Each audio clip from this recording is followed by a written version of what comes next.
Welcome back to Passive Income Pilots, everyone. Tait, Duryea, and Ryan Gibson here for another episode of Financial Education. How you doing, Ryan? I'm doing great. And if you're watching this from YouTube, welcome to my car. That's right. I'm filming this from my car studio. You know, it's pretty funny. I think you and I both have Model Y Teslas. We do. Yeah, we both. I think they're white too. They're both white. Of course, they're like all white. Mine's gray. Mine's gray. Oh, okay. All right. Nice. Nice. But that's so funny. Yeah, it's looking like a nice day in Seattle. It's a beautiful day. It's always a beautiful day. You know. That's right. Yeah. That's what I hear. Yeah, the Cirrus is like the version of the Tesla, right? Isn't that what they say? Like it's the car version of the Cirrus. So that's right. Well, nice to see you, my friend. Nice to see you. Well, we have Mark Kohler back on the show today talking about everyone's favorite topic, UBIT. What do you think? Should we dive right into the most interesting topic of self-directed IRAs?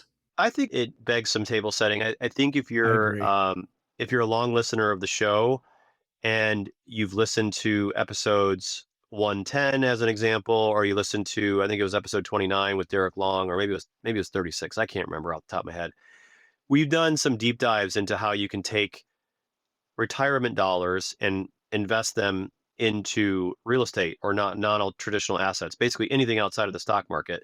Right. And, when you do that, you actually run into some challenges and some misinformation. And so what happens is you might get taxed a little differently, and there might be some things that create tax. And I think what's really important about this episode is like, this is a level down, right? So if you've been listening to the show, you set up your IRA or you're about to, and you're investing in syndications, there's just some things that you need to be aware of. And Tait, what's the analogy you give? It's like dinner on block, or what do you call that? Dinner on Blanc, where it's BYO, bring your own deal. Yeah. So, and that's like self-directed IRA investing. It's kind of like you have to bring your own deal to your retirement account. And then you kind of got to be aware of some of the things that your retirement account might trip, some taxes that it might trip. And then there's a lot of misinformation about taxes maybe that they don't. So we wanted to film this episode. It gets a little bit into the weeds. It does. But I think it's going to solve a lot of issues that, or a lot of questions investors have about this topic. So yeah. Well, and again, what this has to do with is the fact that you are in real estate deals, you're typically borrowing money to invest in real estate, right? That's usually how you do real estate investments. You usually don't go out and buy real estate 100% cash. And so that introduces debt financed income. And so that's what we're going to be talking about today. We'll also, preface this with that it's not that big of a deal. Usually when you do the math, your implications of these taxes that we're going to be talking about are very minimal. There are a lot of situations where investors don't owe any taxes. And so what we find is when people find out about this stuff, it kind of throws everybody for a loop, right? Because they go, oh my God, this is going to be terrible. And then they learn more and they do the math and they come back to, oh, okay, right, it's not that big of a deal. But it is something you want to be aware of. And as we all become more sophisticated investors together on the show, and as we curate this information for our listeners, we want to level up our sophistication in finance. And that's what we're doing today. With that, let's get into it. Welcome to Passive Income Pilots, where pilots upgrade their money. This is the definitive source for personal finance and investment tactics for aviators. We interview world-renowned experts and share these lessons with the flying community. So if you're ready for practical knowledge and insights, let's roll. Mark, thank you so much for coming back on the show. We had you on first on episode 82. We talked about LLCs, HSAs, Roth IRAs, and that was fantastic. I've been looking forward to another conversation with you ever since. Thanks for having me. Yeah, we wanted to have you back to answer the number one annoying question that we get as investors. Number one annoying question. The secret of life. That's right. Okay. UBIT, UDFI, 990Ts, what's all this mumbo jumbo? And, how much of an impact is it actually when you're investing with your self-directed retirement account? We have a ton of people in our audience who have rolled over TSPs into IRAs, many of them with your company, Directed IRA, rolled over old dusty 401ks into self-directed IRAs, and they're using those SDIRAs to invest in real estate, into syndication deals, into storage deals with Spartan into, some various turbine deals. And we get this question all the time. What is this UBIT stuff? How does UDFI work?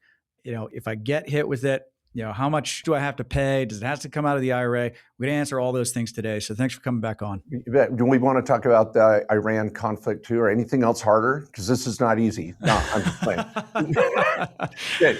No, this is good stuff. And okay, now we've got some workarounds. We'll get there today, everybody. But I just want to explain how this all came about. I've got a good story for you guys. I swear, I'm sure you've never heard.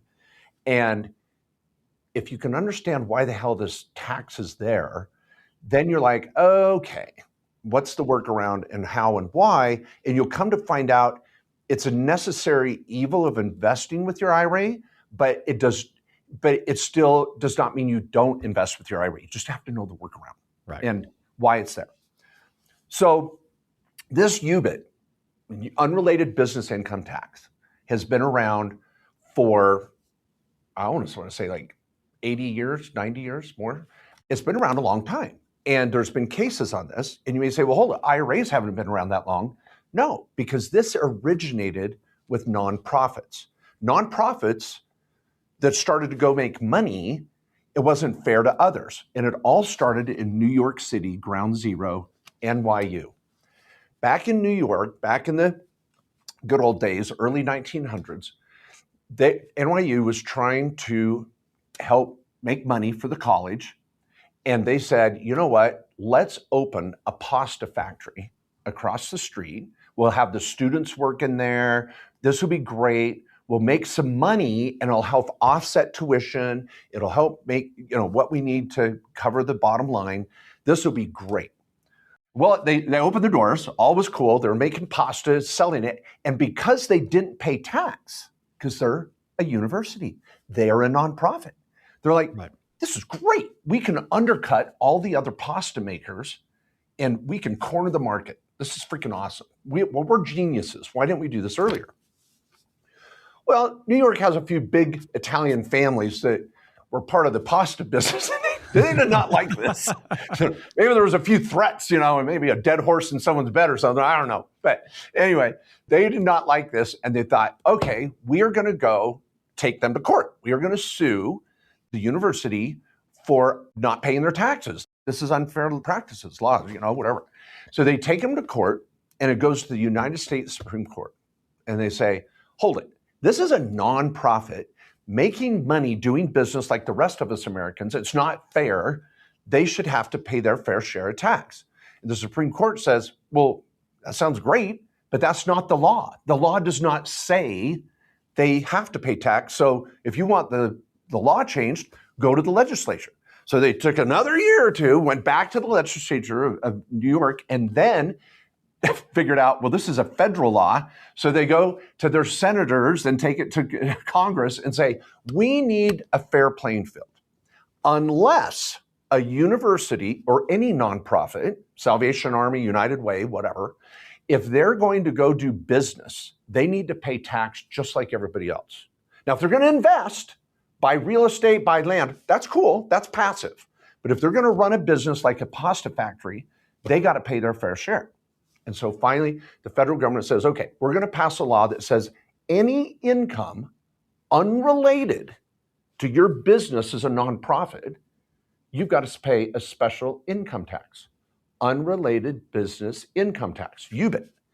And we're going to hit you with 37%, by the way, flat pretty much, first 1,000, who cares? But then 37% graduated rate. You're going to pay 37%.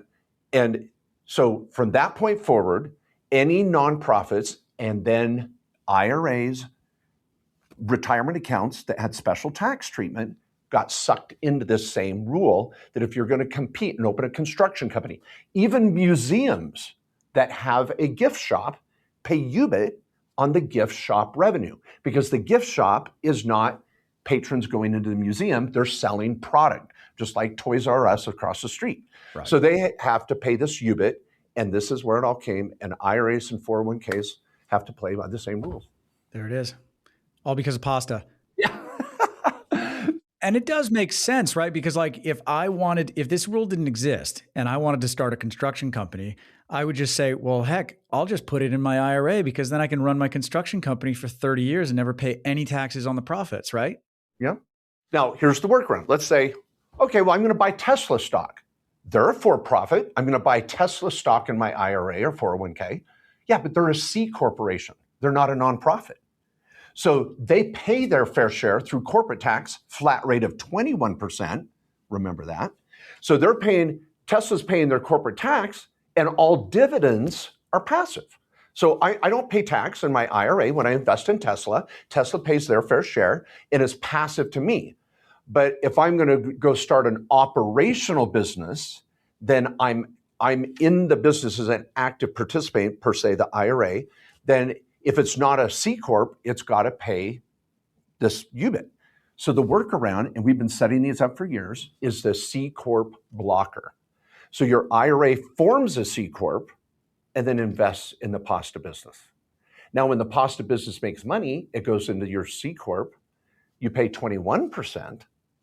All the dividends go to your IRA. So I just chopped off 26%, or sorry, 37 minus 21, 16%. I just chopped 16% off that tax bill by forming this blocker that's going to start the pasta company.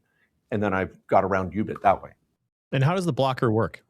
Well, it's a C corporation. You could do an LLC, taxed as a C Corp, but your IRA would open the C Corp, then invest in the project. So if you foresee that you're going to, now a syndication, they're going to pay tax typically already, unless it's an LLC or limited partnership. But if that K1 is going to create UBIT, then I want to form a C Corp, then invest in the syndication.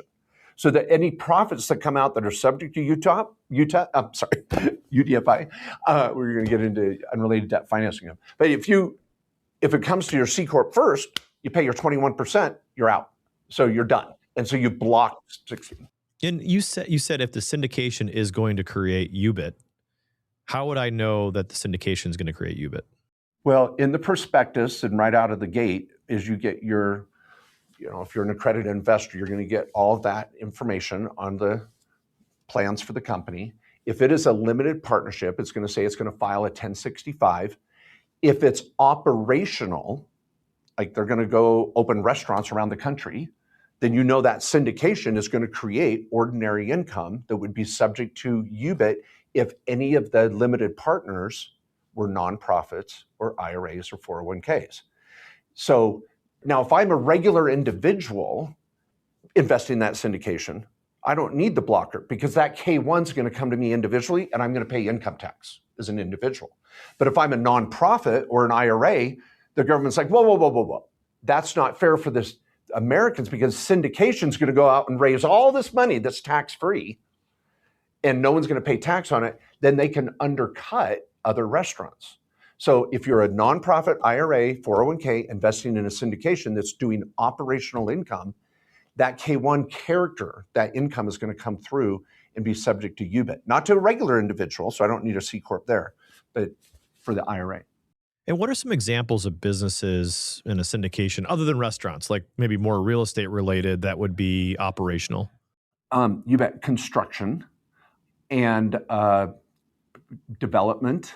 Well, we just had one, senior housing, right? So I will note, right, I want to clear this up with you here on the show, that the blocker can either be done by the IRA account holder or it can also be done by the person putting the deal together, right? Yeah, but see, the person doing the deal isn't going to want to do that because anybody that doesn't need the blocker, they're going to go, what the hell? Why are you paying 21%? I want that profit. Don't give that corporate tax away. So they go LLC so that the pass-through doesn't get double taxed to the individual. But if you're an IRA, if you have that problem, go form your own damn blocker. That's why syndicators don't open C Corps. Yeah, you don't want to pay that extra tax. Yeah, if all of their investors were IRAs, then the syndicator would say, hey, we'll go C Corp because we're only going after IRA money. And some do. What if you did a syndication and the operator doesn't know if there's UBTI or UBIT? What would you see on the K1 that would give you that indication? Where am I looking or how am I obtaining that information to even obtain, my CPA to know to handle that or file that tax? Yeah, you bet. I'm actually just going to a Form K1 right here because I want to say the boxes. See, ordinary income is box 1. Net rental real estate income is box 2. So if you're getting box 1 income on that K1, that's going to be UBIT, subject to UBIT if you're an IRA. Even if you're a Roth IRA. Tait and I were in a deal together we did a deal together a long time ago. Our first deal that we ever did together. Yeah. And it had box 1 income, Mini West self-storage. And the reason why was not because of the storage business, but because of the car wash. There was box 1 income. Right. Yeah. So on operating business. Yeah, and you might have box 1 and 2 because you can have box 1 from the car wash, box 2 from the rent. So senior housing, I was kind of like, yeah. I mean, if you're renting, and you even think multi-unit, now you're like, well, that's rental income. That's not box 1. No UBIT. Well, this is going to be assisted living, memory care. So it's really an operating business. I don't think it would fly as passive rental activity. And so we actually bifurcated the offering and did a blocker for our IRA investors and then a traditional partnership for the cash investors. Well, and see, when you said assisted living, to me, most of my clients are buying housing to rent to assisted living operators. Right. So they're creating rental income. Now, some assisted living operators don't want to own the real estate. Some want to do both, blah, blah, blah. So yeah, so here's another important point. Let's say you're going into a syndication. You're like, I don't know if they're going to have UBIT. I don't know if it's going to be mostly rental income or capital gain, because they could be just buy and hold, whatever. As soon as you get the first K1, you're like, okay, I've got this problem. Well, if you know that it's a possibility, form the LLC right out of the gate, have your IRA fund the LLC, then invest in the syndication. And if all of a sudden the K1 shows up and there's UBIT, we can backdate into a C election. Pick up as a C Corp that year 1, no harm, no foul. Then moving forward, you've got your C Corp. If you get a box 2 and 3, blah, blah, blah, and there's no box 1 income, then you're like, I'll just stay a single member LLC. I got more flexibility anyway. I control the LLC checkbook. There we go. And just if you're listening and you're a smart investor, you've invested with Turbine Capital and you've done a storage deal, we don't have box 1 income. Mark, would you mind explaining that to us? Why is there not box 1 income on a self-storage deal, in your opinion? Yeah, because a self-storage, there's I could say some self-storage has a little, maybe U-Haul front. They're selling boxes, they're selling tape, they're selling stuff like that, moving services. That would be box 1. But most self-storage is automated. It's buildings.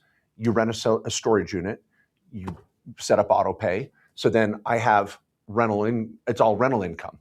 But it's funny, I just went to a new self-storage place that my wife and I we're building a home and we needed to put stuff in storage. And they had a little, walk-in meet and greet, and they were selling all sorts of stuff. They had a U-Haul operation. So that would be box 1. So it's not incomprehensible that you could have box 1. And by the way, we're not into the point where I'm like, bring it. I don't care if there's box 1. We're going to get it. Don't be afraid of box 1, people. We just have to be able to work around it. And it shouldn't stop you from investing by any means. Yeah. Well, I think people just want to go into this eyes wide open and know, like, is there going to be some kind of tax that I have to pay inside of my IRA? I heard this, I read that, I listened to this podcast, whatever it was. And so I'm really glad you cleared that up. So let's get into it. What are the things that, why shouldn't I be afraid? Well, and sorry, before I say that, I got to throw out another thing. Let's say you're doing storage unit and you're like, it's not operational income. Cool, no box 1. But you use leverage. So you raise 50 million and go buy 300 million a storage unit, or raise 10 million and buy 80 million a storage unit, whatever. Now you have leverage. So we could have UDFI. And UBIT and UDFI are siblings, brother and sister. Unrelated debt financed income. Yeah. So the pasta company deal, that was all box 1, ordinary income, running a factory. Well, then let's say, example, NYU goes, this is a pain in the ass. We don't want to do that. We're going to go buy land out on Long Island It's, we get some deals. The Hamptons are going to be hot someday, trust us. So we're going to go buy land in the Hamptons, but we're going to use leverage. We're going to use, X million to go buy 5X of real estate. And we're going to sit on it for 2 to 3 years and flip it. Well, again, the government said, okay, UBIT and UDFI go hand in hand. If you use leverage, the amount of income you make on the leveraged portion, you got to pay UBIT. Because you're not going to pay tax on your return on your investment of the actual dollars. But if you use leverage and you're making money on the bank's money, okay, now you got to pay UDFI. Same tax rate, and it's on the leveraged portion, you would pay that rate. So we've had clients form a C Corp to buy real estate, which you would never do as an individual, right, but to limit the 37% because we know we're going to have UDFI on the back end. All right, where does that show up on the K1? Well, that's going to be, you're going to have this, it's not a box 1, 2, 3 thing or whatever. That's going to be in the notes, if you will, of the K1. There's several pages, and it's going to have income indicated that is leveraged, like how much leverage is related to that income. Any accountant so when you if you're an accountant, when you get a K1 from somewhere, there's all sorts of numbers on page 1 and 2, and you're going to start putting those in your accounting software with all the codes. And then it's going to pick it up and go, oh, okay, this income was X% leveraged. And then that's going to trigger, we got to do a 990T because we have leveraged income. Most rental real estate doesn't have that, even though they have leverage, because they're depreciating everything. Right. So the first 2 to 3 years, you're depreciating the hell out of everything, one big beautiful bill. The non-IRA investors are loving it. They're getting all that depreciation, but you're stacking your depreciation inside your IRA. So when you do have income, you can use that depreciation's a loss. And then when you have a gain, you get to use up that depreciation. It doesn't go away. And then that net gain at the end of the day would be subject to the UDFI, which is usually at the end of the play. I love that you said that because there's so many investors who call us up and they're like, hey, can you allocate all the depreciation that you're not going to use with the IRA investors to me, the cash investors? And I'm like, hey, the IRA investors still need it. You still need it. So we could talk about special allocations. We ought to have a show about that someday. Just know that you can do that, but there's a day of reckoning. Because if you give that depreciation to the individual investor and they're loving it and they qualified to take the write-off, which is a whole other story. Right. Let's say they can use it. When the property is sold, they got to give it back. So right. It's delayed gratification. It's a time value of money play because everybody's equalized at the end. So that guy that got all that depreciation up front has to recognize all that income at the sale, and the IRA gets, I get my depreciation now. I'll take it now. So it's just a play on time. Okay, so you mentioned UDFI, unrelated debt financed income. Basically, the IRA has to pay UBIT on the leveraged portion of the gain. Now, I know that some investors will be out there and they'll say, well, wait a second. This doesn't sound like all that great of a deal to invest through my SDIRA anymore because I'm going to have to pay tax on the, I thought it was a tax advantaged account. What would you say to those investors and how can we compare IRA investors to cash investors in a hypothetical $100,000 investment in a 5-year hold syndication deal? Oh my gosh, I love your example because I was just making some notes of something like that. And this goes back to sorry, I digressed, but we had to get UDFI on the table, but this goes back to why don't I care? I mean, I care, but people, this is like the Matrix, the red dress, right? And so Keanu Reeves is walking in the Matrix for the first time, and that red dress goes by. And any red-blooded American man is going to go, look at the red dress. Boom. The guy's got him. Well, that's how UDFI and UBIT is. An investor sees the red dress, and they're like, oh, that's a bad thing. And then, boom, they're gone. They've missed the deal. The reality is the red dress doesn't matter when you look at the big picture. What I'm looking at is I want to look at the ROI. If I'm using leverage, I know I'm going to have a better return on investment. If I take $100,000, put 20% down, and buy a $400,000 property. And in a syndication, what do you think the syndication's doing? They're raising money to put down 20% to 4x the investment. Same concept. But for us little guys, we can say, I'm going to take $100,000 and I could go put it in the bank or a mutual fund or an ETF and make anywhere from 2 to 12% if I'm lucky. But if I use leverage, I can take that $100,000, put 20% down and buy a $400,000 property. And with appreciation or even rental income, I might get a 30 or 40% return because I use leverage. Syndicators are doing the same thing.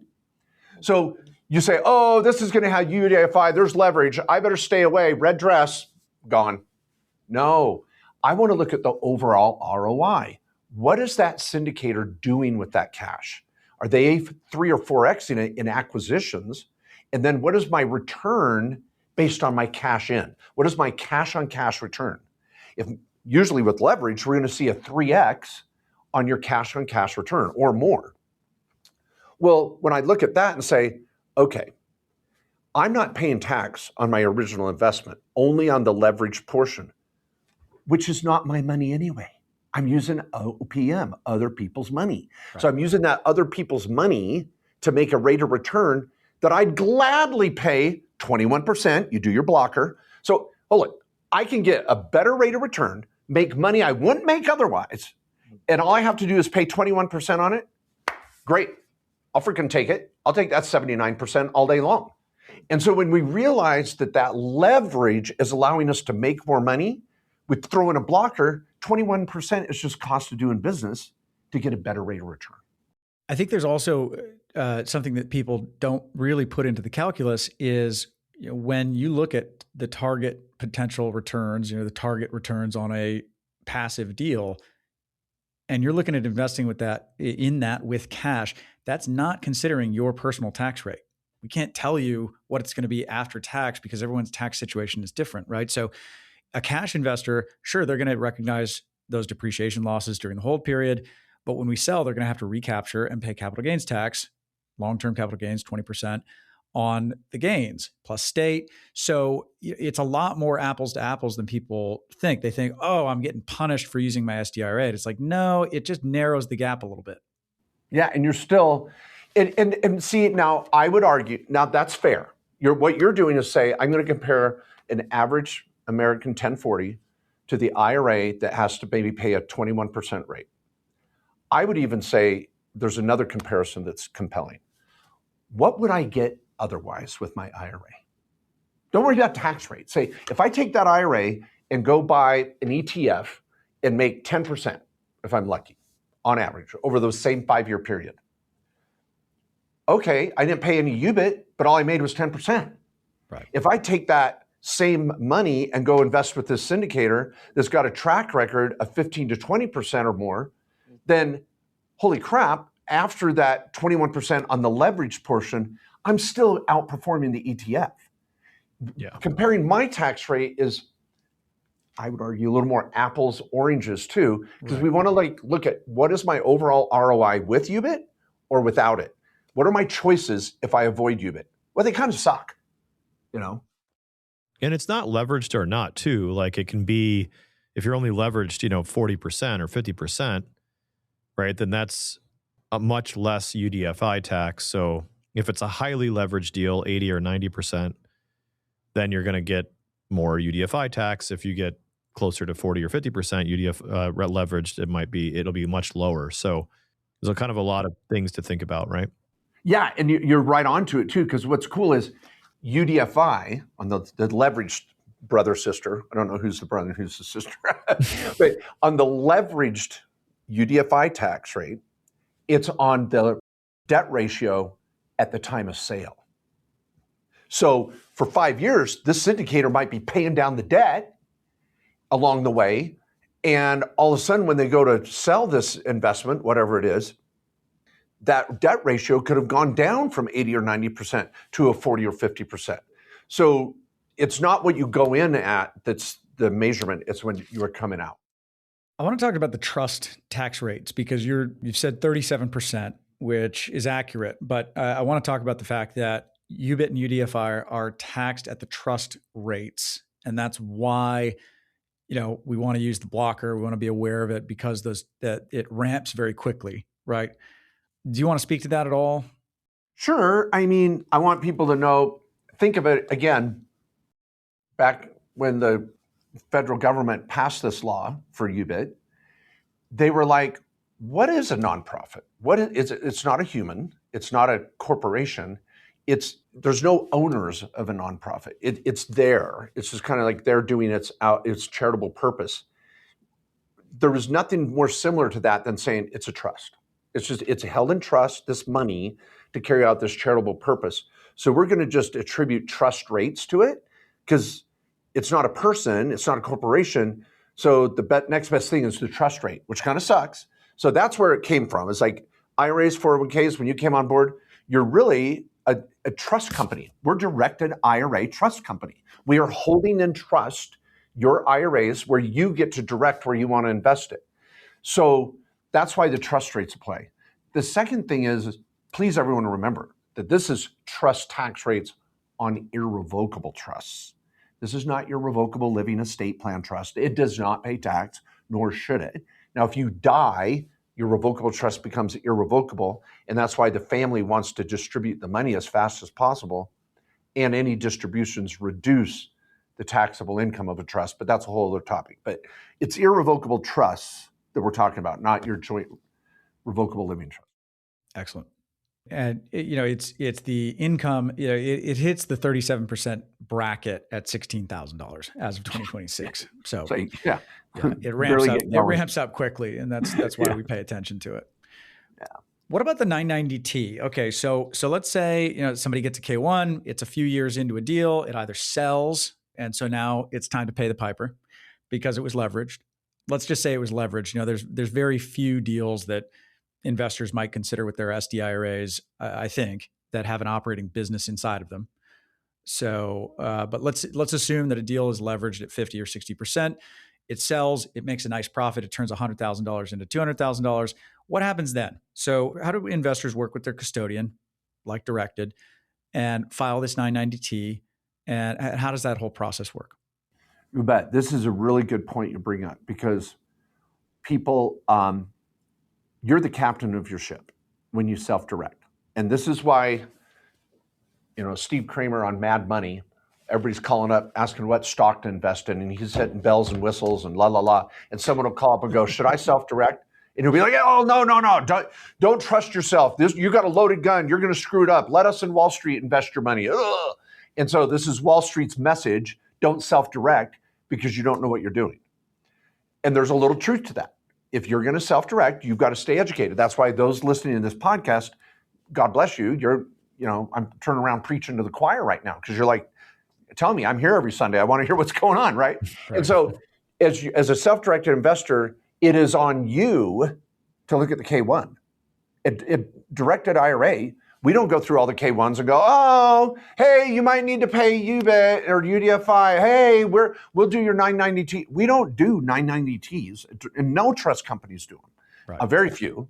I'm aware of none. But if some do, so there's always someone. But we don't do your 990T, and your accountant is their brain's gonna explode. I've never done a 990T. What the hell do I do?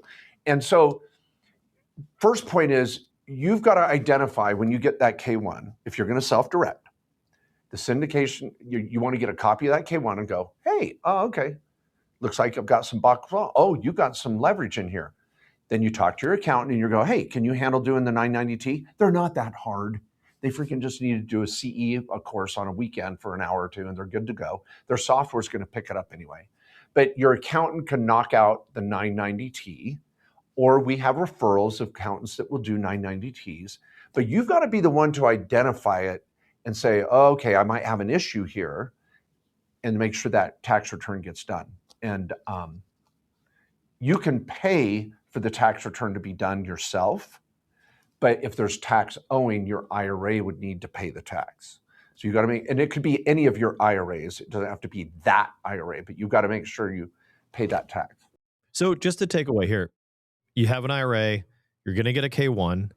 You should pay attention to that K1, and you do need to pay attention to it, I think is the takeaway here, right? Mm-hmm. And you need to look at that K1, especially in the year in which something sells, and you need to look for this UBTI or UDFI trigger, and you need to make sure whoever's preparing your taxes is well informed of this 990T potential requirement, and you're kind of responsible, is my takeaway.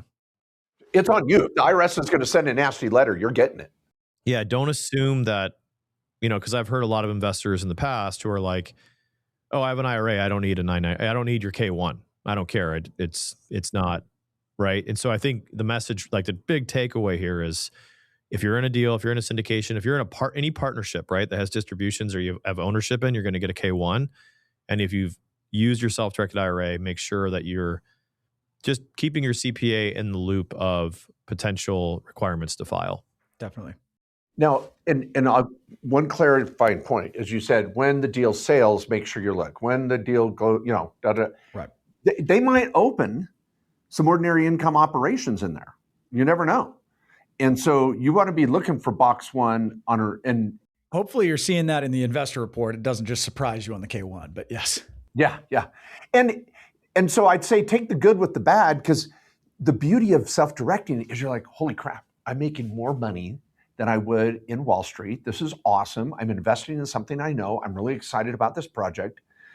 Just there's that other flip side of the coin, where I got to pay attention when that K1 comes and just make sure I've got my accountant on top of it or another accountant who can knock out the 990T. And don't try to do it yourself. I don't even do my own 990T. Okay, so that was my next question. So let's assume we got some pilots out there that are just kind of getting into this stuff, and they use TurboTax because, with tax law changes from back in 2017, the average pilot got a lot of their normal deductions taken away. And so there are a lot of guys and gals out there that might just use TurboTax to file their taxes. They've started tuning into the podcast. They've maybe rolled over a TSP into an SDIRA. They've invested in a deal. And now all of a sudden they're going, do I need to get some professional help, or can I just figure this out on TurboTax? What's your thoughts to those people? Well, I don't have, again, any problem with someone with a big W-2, simple return, knocking out your 1040 on Turbo. That's great. But these K1s coming in, you've got to outsource that analysis and support. Turbo doesn't even have a 990T function for the individual account holders, for sure. They have some higher level products that are for accountants, but you want to, definitely be on the lookout and be careful and to stay on top of those K1s. Oh, and I was going to say something. You guys asked me earlier about this, and I want to point this out. If your IRA has to file a 990T, at that point, it has to get an EIN. Thank you for bringing this up. We were talking about this before the show, and this is a very convoluted and misunderstood topic. So let's dive into that. Let's talk about your IRA getting an employer identification number with the IRS. Yeah, and full transparency, I even called my CFO before our call today, our show, because I was like, golly, what's the steps here? Because if I'm going to take my IRA and invest in a syndication, an LLC, do some real estate, whatever you're going to do, you would not get an EIN for your IRA. The directed trust company, we have a TPA, a third-party administrator, kind of plan account that has your EIN that we place on top of your IRA. So we receive the K1 through this kind of generic EIN, and then you get the K1, and the K1 is going to your account within directed IRA. Now, that may have sound convoluted, but just think of your IRA at Merrill Lynch or Fidelity. When they go invest in Tesla stock, do they get an EIN for you? No. Tesla would send the dividend to Fidelity or Merrill Lynch, and then they're going to allocate it to your account. Same thing. We would say, hey, here's your dashboard. You just got your K1. Here it is. It's in your forms, so you can go look at it. And you're like, okay, cool. And you go look at your K1. It's going to have that generic EIN for us as an administrator for all the IRAs, because you don't need to file a 990T, so why get an EIN? But if you look at that K1 and go, oh crap, this is good, I made money, and I may have some new box one income, blah, blah, blah, or there's some income here, but I got to file the 990T. At that juncture, you would then go get an EIN for your IRA. And now the IRA is filing a tax return. And in perpetuity, IRS is going to expect a tax return every year now. And so even if it's a zero, which is fine, you've got to now kick out a return every year because you went and got an EIN. But we don't recommend you go get an EIN right out of the gate. Because if you don't have K1 the income that requires it, you still got to do a zero return. You don't want to do that. So wait until that doomsday I don't want to say it. Wait until the day you may have to file a 990, then get the EIN. I got a question for you. So the first $1,000 of UBIT is tax exempt. So let's say you have $900 worth of UBIT. Do you have to file a 990T? The technical rule is yes, not because you owe, but because the IRS wants to know what the hell's going on. That you had UBIT. So really any a dollar of UBIT triggers the necessity to file. Yeah. Now, I would say this, some accountants would go out there, and I'm one that likes to find a good loophole. Of course. We would say, well, if I don't do it, what's the penalty? Well, it's going to be a portion of the taxes owed. Well, I don't owe any taxes. Okay, there's no freaking penalty. But do you want that nasty letter and have to explain that? It's like, I'll just deal with it. Send him the return, even though I don't owe. Check the box. I'm out of the way. Because, if you take someone on a date and you don't call them back, I mean, you could get your car keyed. You don't want that. So just, right. Give them a call. I don't know, the date was fun. I don't owe you anything. I'll never see you again, but there you go. I like that. All right. I want to put some numbers to this because I know pilots are out there. We're not good necessarily with math in public all the time, but I do want to make this as simple as possible, right? So here's a scenario. $100,000 investment, 50% leveraged, and you double your money. What am I paying? Okay, cool. I have a $50,000 loan and a $50,000 down payment. So in total, I invest $100K. And in 5 years, I make $100K of profit. So I double my money in 5 years, which is what most of these syndications are, right? They're it's about pretty much maybe they're leveraged a little bit more than that, but usually ours are 50% leveraged. And usually our projections are to double your money in 5 years.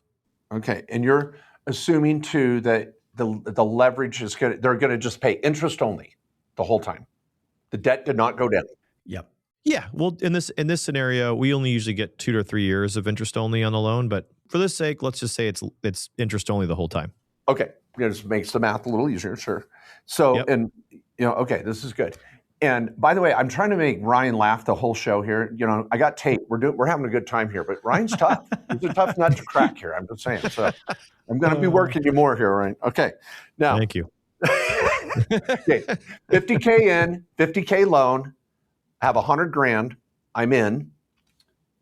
It doubles to 200. 3 years, 5 years later, whatever. I have 100,000 of capital gain. That's right. So then I would take that 100,000 and 50% of it is subject to UBIT. So I'm only paying. Now this is a good example. So I have 50 grand. Now if I don't do a blocker, then that tax is $18,500. So I invested, and what did you make? You made 100 grand. So you have 100 grand minus the 18,500. You net 81,500. Okay, now let's say you do a blocker though. Okay, I made the 100 grand, but only 50,000 of it is subject to tax. So I take my 50,000 times 0.21. That's 10,500 minus my $50,000 investment, or no, minus the 100,000 I made. Sorry, 100,000 minus the 10,500. So I have an $89,000 return. Now, what did I invest originally? 50 grand. So I used leverage. Right. 100 turns into 200. 100 turns into 200, but only on a $50,000 investment. So I invested 50, Because he borrowed. and if I did it right, I made $89,500. And so someone might go, oh my gosh, you paid UDFI. Yeah, I only paid it of $10,500 on $100,000 of profit. So I only really paid a 10.5% rate. Of which 1,000 is tax exempt. That's right. So then when I look at the net, right, I made $89,500 plus got my original 50 back. Show me where you can do that in Wall Street. Or, and it's out there, of course, but a little harder to find. So this syndication, I'm going to pay that UBIT or corporate tax only on half, and then compare it against my original cash investment. That's what we're comparing apples to apples against something else. All right, now I got one more question for you. So let's say a cash investor recognizes that exact deal, right? They turn 100K into 200K. They're going to owe recapture tax if they had taken the depreciation on any of that. And then, of course, long-term capital gains on the $100,000 worth of gain. But in the same calendar year, they take that $200,000, they redeploy it into a new real estate deal that generates fresh loss, and they do what I call the lazy man's 1031. They kind of kick the can down the road. Can the IRA investor do anything like that? Wow. Or are they stuck paying the tax, and you can't really go from one deal to the next and do that lazy man's 1031 with SDIRA money? I can barely understand your question. I hope your listeners kept up with that. But okay, the first thing I thought, let's break it down. The first thing I thought you were going to say is, hey, cash investor, not with an IRA. Correct. They're going to pay their individual tax rate, capital gain rate, more than likely, plus their state tax rate, plus probably Obamacare, depending on because if they're an accredited investor, they're going to be probably in that range anyway. So they're going to pay as high as 30% on the whole $100,000 they made. So they invested 50, used leverage, no IRA. So they're going to pay income tax individually on the entire $100,000. Could be 30% or more. But if you're in California plus capital gain rates, you could be at 34. Okay. So my IRA with UDFI is actually paying less tax than that person. So some people go, well, you shouldn't invest with your IRA. You're going to pay more tax. Oh, buddy, you're the one paying more freaking tax. Now you say, yeah, Mark, but I'm going to take that $100,000 and I could go do an opportunity zone. Or I can even do a lazy 1031, go buy a short-term rental, leverage that sucker, freaking create some more write-offs. I could do an oil and gas IDC. I could find a write-off to offset that $100,000 of income in the year I sell. And screw you, I'm ahead of the curve. Sure, you kick the can down the road. I'll give it to you. Those strategies would work. Then your final question was, well, is there an equivalent for an IRA that could do some sort of offset? Because I call that an offset strategy. Right. Love it. Well, okay. If in the same year, this is good. I like your question. As an IRA, I take my original 50 plus my 89,500. So I've got my original investment plus my return. So I've got 139,500 and I'm ready to file a 990T. But before December 31st, I take my 139,500 and I go invest in another project that creates depreciation. Inside of the IRA. Inside the IRA, because IRAs still get depreciation. Right. It just doesn't pass through to your personal 1040. So my IRA goes and invests as 139,500, gets at least $10,000 worth of depreciation. Then I file my 990T. Could I offset that gain? Yes, because your IRA would be getting 2 K1s that year. It'd get the K1 from your syndication that sold, but if you got hightailed to it, reinvested it, got another K1 from somewhere that had a loss, you would offset those on the 990T. Okay, so that's great. So that's amazing news. So the offset strategy, or the quote unquote lazy man's 1031, still works inside of an IRA. Yeah. It's going to be pretty narrow, but yes, it would, because a lot of lazy 1031s require some material participation to unlock those, but there are out there where the participation doesn't matter.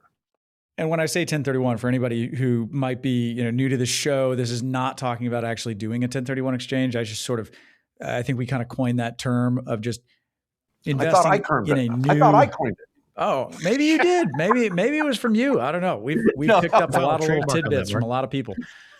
Yeah, no, it's good. But it's just investing in a new deal that generates some fresh losses somewhere in the same calendar year. It has nothing to do with doing the actual exchange.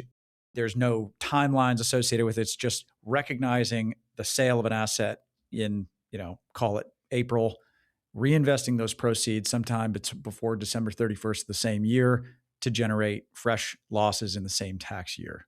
Yeah. It's good stuff. I have a class called Lazy 1031, and I train other accountants how to do that tax advisory. And this is probably a good point to come back to your pilots that are like, hey, I'm just going to knock this out on TurboTax. My accountant doesn't tell me anything. What the hell? My return is generally simple, so I'm just going to do my own return. And I get that. But my whole calling in life is to find accountants that suck at communication, don't bring strategies to their clients. The very people that caused this dissatisfaction and apathy that this pilot is now forced to go to TurboTax, I find those accountants and train them how to be a real tax advisor. 12 modules, 90 classes, over 900 quiz questions, weekly classes. Affordably, they get certified by me on how to meet with that pilot and go, hey, you know what? There's more to life than just a TurboTax 1040. We could do some proactive planning. Look at these offset strategies. Look at the deferral strategies. Look at the wipeout strategies. Like, I just don't even want to pay tax at all. How do I do that? And so all of these strategies can be brought to bear if you do forward planning. Because a lazy 1031, this is my point, only works if you're on top of it in the year you have the gain. All right. So on that note, Mark, I know there's a lot of pilots out there that are listening. That's the number one question I get asked is, hey, do you have a good CPA referral? And I know the two teams that I work with are inundated with referrals that I send over to them. I'm not sure if they're taking new business. How do people get in touch with you, your team, and potentially work with some of these trained up CPAs? You bet. Thanks for asking. And I'm sure the people you refer, they're not even taking new clients. We had a wait list for 4 years of people trying to get in with our accounting firm, because once you find a good accountant, it's so hard. And being an accountant's hard. I've been a CPA for 20 years, and it's just, and a lawyer for 25. It's just brutal. So I'll say this: we have a network, the Main Street Tax Pro Network, and you can go look at it, and we'll have a link down in the description to find an accountant. But before you go there, let me suggest this. At the law firm, all of my 12 lawyers are tax lawyers that we have a tax and business consultation where we build you a trifecta, look at the year, where are your opportunities. You may not need a new accountant. You may just be fine. We're going to look at your estate plan, your asset protection, your privacy. What entities do you have? What are your IRAs and 401ks look like? Boom, couple grand, maybe $2 or $3 grand at most. We're not going to sell some crazy plan where you got to set up some offshore crap or something in Wyoming. Let's just get your plan, see what it looks like, and start at the law firm. If you need a new accountant that can really provide those advisory services throughout the year, we're kind of like the orthodontist. Let's get on the braces. Let's make sure you're off to the races, and we'll line you up with the tax advisor on our network that fits you, that's taking clients. I've got over 300 people in my network, and they all speak Mark Kohler. So they're like little mini me's if you can live with Austin Powers for a moment. But so check that out. Start with the law firm, get that consult, and then you'll know. You're like, oh, I need to upgrade. No, I'm cool. And we're going to put a link down in the show notes, right? So if you're listening to this and you really want to, I always say, like, I get pilots calls all the time and they're like, hey, where do I get started? What do I do? What do I need to do? And I'm just like, look, just talk to the guys, at Kohler, book a call, get to kind of know, kind of where you're standing, what you're trying to do. And then from there, you kind of get to know what you need to do. Right. And that's why you talk to a law firm, right? And you get sort of this good guidance. And that's a really good first step. Knowledge, people, action. Yeah. When I came out of law school 25 years ago, I was like, I want to serve small business owners. My dad was a small business owner, real estate investor, farmer, and a microbiologist, by the way, too. We had like all this stuff going on. And I just loved entrepreneurs and small business owners. But coming out of law school and a CPA and an attorney, I was going to get gobbled up by the M&A world in New York or Chicago, LA, and my counterparts are making $1,000 an hour working for these Fortune 500, 1000s. And I just, it makes me sick. I hate that. I want to be, so I created the law firm 25 years ago to help the small business owner. I want to be America's small business tax lawyer. We're affordable. We're not going to oversell you. We're going to be here next year, get that the year after that, and get that consult, and then you can have a plan and see where you go. And I'll even tell you stories of my little Bonanza A36 TC. They call it the lawyer killer. I thought it was a doctor killer. I thought it was the doctor killer, but it might be the lawyer killer too. Yeah. Yeah, I had this Bonanza, and yeah, it was fine. No, I sat, what do you call it, right seat, left seat, and started a little logbook, and then I realized I'm going to kill myself because I'm too busy thinking of other things, saving my clients' taxes. So you pilots, you're amazing. You got all that down. I'm just going to fly right along. So, well, thanks, Mark. Well, it's always a blast talking to you. Links are in the show notes below, and if you'd like to connect, please reach out. Mark, it's been a blast. We can't wait for the next time. Thanks for having me. You guys are fun. Good to see you, Mark. Take care.